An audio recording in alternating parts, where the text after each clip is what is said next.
Pernah nggak sih kamu rebahan dan tiba-tiba keinget hal yang udah lama banget terjadi? Tapi entah kenapa rasanya masih nyelekit, masih malu, masih nyesel, masih pengen kamu perbaiki. Pernah nggak sih kamu berharap waktu bisa diulang walau cuma 10 detik aja? Supaya kamu bisa ngomong hal yang berbeda.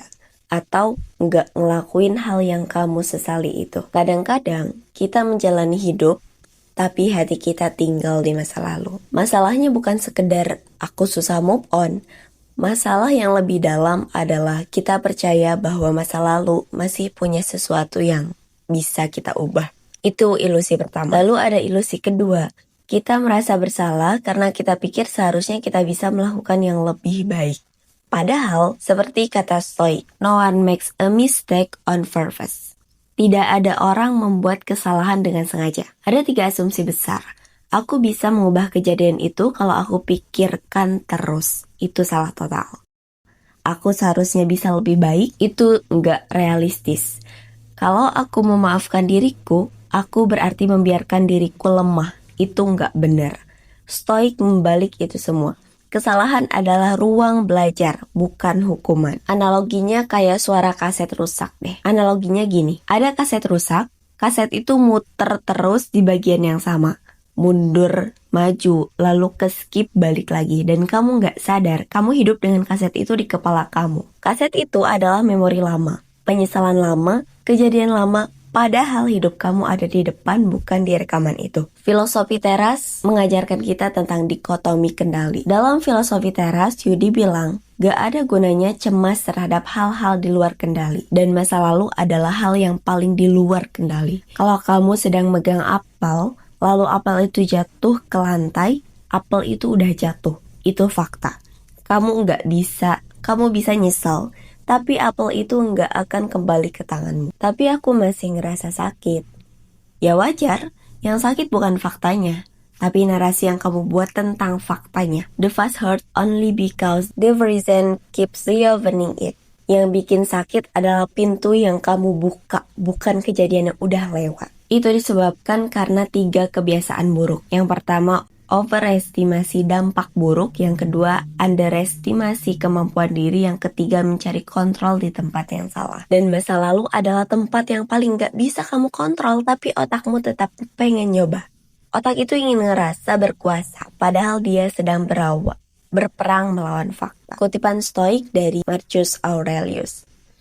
The heaviness of your life depends on the quality of your thought. Kualitas hidupmu hari ini bergantung pada kualitas pikiranmu sekarang, bukan pada kejadian kemarin. Mengikhlaskan bukan berarti nggak peduli, bukan berarti kamu melupakan segalanya, bukan berarti kamu setuju dengan apa yang terjadi. Mengikhlaskan berarti kamu memilih untuk tidak terluka 2 kali. Yang pertama oleh kejadian, yang kedua oleh ingatanmu sendiri. Stoik punya model penyaringan. Apa yang terjadi? Apa narasi yang aku tambahkan? Apakah narasi itu membantu hidupku? Mayoritas luka emosional bukan disebabkan oleh fakta, tapi oleh cerita yang kamu tambahkan. Contoh, faktanya dia pergi. Narasinya aku nggak cukup baik. Latihan 3 langkah. Stop, observe, use. Hentikan, lihat emosi tanpa menolak, lalu pilih respon, bukan reaksi. Ini bukan untuk memaksa kamu kuat, tapi untuk mengembalikan kendali mentalmu. Bayangin, kamu pegang 2 kaca, yang satu kaca buram dan satu kaca bening. Ya pasti kamu pilih kaca yang bening, kamu lihat masa lalu dari pelajaran. Kalau kamu terus pakai kaca buram, semua kejadian terlihat gelap, padahal faktanya nggak berubah. Yang berubah adalah alat untuk melihatnya. Amor fati artinya mencintai kenyataan, bukan membenci kenyataan. Ini bukan pasrah, ini kekuatan. Ini kayak bilang, aku nggak harus suka dengan apa yang terjadi, tapi aku nggak akan membiarkan itu mengatur masa depanku. Kereta bergerak maju. Kalau kamu sibuk melihat keluar jendela ke arah belakang, kamu akan kelewatan yang sedang kamu lewati. Hidup kamu sekarang punya pemandangan baru, tapi kamu nggak lihat karena kamu nonton ulang film lama. Kalau kamu mengikhlaskan, itu artinya sama dengan menyisakan ruang. Kalau kamu lagi megang segenggam pasir, kamu nggak bisa menerima berlian baru. Kalau genggamanmu belum kamu buka, belum melepaskan Oh, melepaskan bukan kehilangan. Melepaskan adalah menciptakan ruang. Yudi Latif bilang dalam buku Filosofi Teras, kita nggak hidup di dunia ideal. Tapi kita selalu bisa memilih cara merespon dunia yang ada. Reaksi nggak mengubah dunia, tapi respon bisa mengubah hidupmu. Tanyakan pada diri sendiri, aku mau jadi siapa? Aku mau dikenal sebagai apa? Apa nilai yang mau aku jaga? Apa arah yang ingin aku tuju? Karena identitas yang kamu bangun hari ini lebih penting daripada identitas yang kamu sesali kemarin. Bintang utara adalah tanda arah. Dia nggak peduli badai, nggak peduli malam panjang. Dia tetap bersinar pada arah yang sama. Visi hidupmu adalah bintang utaramu. Kalau kamu lihat ke atas, kamu tahu kemana harus melangkah. Dan masa lalu itu cuma awan lewat. You cannot change what happened, but you can change what it means for your future. Dan dari Stoik kita belajar buat let go of what does not serve the fact ahead. Terima kasih udah bertahan sampai akhir. Terima kasih udah duduk, mendengar, dan berani menghadapi hal-hal yang mungkin sakit.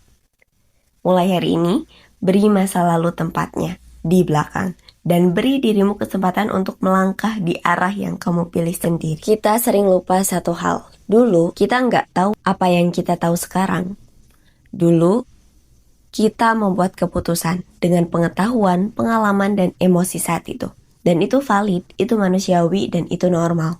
Stoik bilang, kamu udah melakukan yang kamu bisa dengan keterbatasan yang kamu punya. Dan sekarang kamu punya kesempatan baru. Hidup bukan tentang memperbaiki masa lalu, tapi tentang merawat masa depan. Yang terpenting adalah langkahmu hari ini bukan kesalahanmu kemarin. Arah yang kamu pilih bukan jalan yang kamu sesali.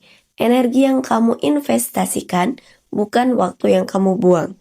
Siapa kamu sekarang bukan siapa kamu dulu. Izinkan aku bacain sesuatu yang mungkin kamu butuhkan. The face is listen, not a life sentence. Dan dari Filosofi Teras kita belajar bahwa kamu gak memilih apa yang terjadi, tapi kamu selalu bisa memilih bagaimana kamu melangkah setelah itu. Jadi mulai detik ini, klik link yang ada di description box daily planner yang siap menemani hari-hari kamu dengan penuh perkembangan, dengan penuh kebijakan dan produktivitas. Sampai jumpa di episode selanjutnya dan aku menanti kehadiranmu di masa depan versi suksesmu. Stay keen, stay calm, and stay growing. Thank you. Bye-bye.